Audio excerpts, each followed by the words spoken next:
Une cause importante ce soir portée par plusieurs associations, celle des enfants. On estime à 219 le nombre d'enfants sans solution d'hébergement dans la région. Un constat alarmant. On en parle avec notre invité Vincent Morival, vice-président pour la Fédération des acteurs de la solidarité Hauts-de-France et pour l'arrondissement de Lille. Bonjour. Bonjour. Merci beaucoup d'être avec nous. 219, un chiffre arrêté dans la nuit du 19 au 20 août après l'appel du 15. C'est ça? Du 115, pardon. Comment vous travaillez exactement? En fait, le 115, c'est le numéro d'urgence que tout le monde peut appeler. Vous pouvez appeler pour faire un signalement. Et donc, les familles appellent. Et on a décidé de prendre une nuit. Comme ça nous permet de faire une étude tous les ans et de voir des évolutions justement sur le nombre d'enfants à la rue. Donc, on est sur un minimum parce que ce sont simplement ceux qui ont appelé le 115. Tout le monde n'appelle pas le 115 et tout le monde n'appelle pas ce jour-là. Mais ça permet d'avoir une évolution sur plusieurs années. Et donc, on est déjà quand même à 219 enfants dont les parents ont appelé le 115 ce jour-là. Et pourquoi cette nuit-là, précisément, quelques jours avant la rentrée scolaire? L'idée, c'est de montrer qu'avant la rentrée, il y a énormément d'enfants qui sont sans solution.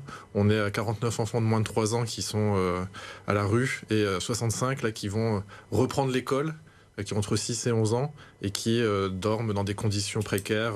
Ça peut être à l'hôpital, ça peut être chez des amis, ça peut être dans un parc. Hier encore, j'ai rencontré une famille dont les enfants avaient dormi dans un parc avec eux parce qu'ils n'avaient pas trouvé d'autres solutions.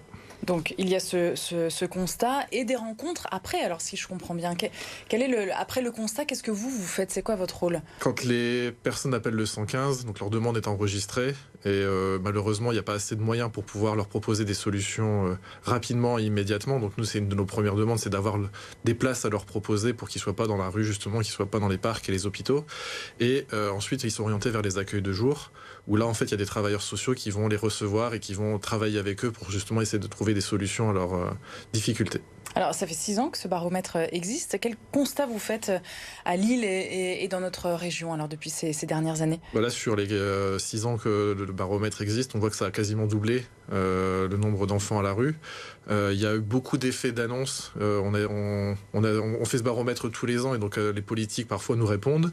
Et par exemple, il y a l'année dernière, le ministre du Logement, M. Vergrit, avait promis 120 millions d'euros. Les associations n'ont rien vu. Et donc ce sont beaucoup d'effets d'annonce et nous, ce qu'on voudrait, c'est que ça se transforme dans du concret et qu'on puisse avoir les moyens justement de venir en aide à ces personnes-là. On a vu pendant les Jeux Olympiques qu'on était capable de s'unir, qu'on était capable de faire plein de choses, d'être créatifs. Nous, ce qu'on demande, c'est vraiment avoir ce même élan pour une cause qui nous tient vraiment à cœur. C'est tous ces enfants qui sont à la rue et nous, on les a au quotidien en face de nous, c'est compliqué. Oui, parce que c'est symbolique, on le comprend bien, de faire ce constat-là sur une nuit avec les enfants. Ce sont des familles, évidemment. Donc vous interpellez qui? Alors le ministre du Logement, encore une fois? Alors, on intervient le prochain gouvernement parce que là, on est en attente de voir qui va être au gouvernement. Mais il faut que le prochain gouvernement fasse de cette cause-là une de ses causes majeures et qu'enfin, en fait, au-delà des promesses, on ait les moyens de pouvoir faire ce qu'on veut faire. On est encore trop souvent face à des femmes qui sortent de maternité avec leur bébé sans solution et qui se retrouvent dans nos associations à dire voilà, je vais pas dormir dehors avec mon nourrisson, qu'est-ce qu'on peut faire? Donc nous, ce qu'on demande, ça existe vraiment? Ça existe. Les assistantes sociales des hôpitaux sont tout le temps en train d'essayer d'appeler. Chez nous, à Lille ou dans partout, le Nord? Oui. Et donc on est appelé régulièrement par tous ces travailleurs sociaux qui nous disent voilà, qu'est-ce qu'on peut faire. Ces gens viennent nous voir et nous on leur dit voilà, on sait pas, on n'a pas de solution à leur proposer. Donc après les associations font appel à des dons, on paye des nuitées d'hôtel. Il y a beaucoup de gens qui dorment dans les hôpitaux, dans les urgences des hôpitaux qui remplissent leur fonction d'hospitalité justement. Mais voilà, ce ne sont pas des solutions. Et comment on peut envoyer des enfants à l'école quand ils ont passé la nuit à l'hôpital ou dans un parc? Et qui sont ces enfants et ces familles? Vous arrivez à identifier? Est-ce qu'ils sont de chez nous? Est-ce que les profils sont variés? Il y a plusieurs profils. En fait, on a des familles qui sont en situation de grande précarité, qui tenaient le coup jusqu'à récemment, mais avec les nouvelles lois anti-squat, les lois qui permettent pas de rester dans des hébergements, les difficultés financières, il y a ces familles-là perdent leur logement et donc se retrouvent à la rue.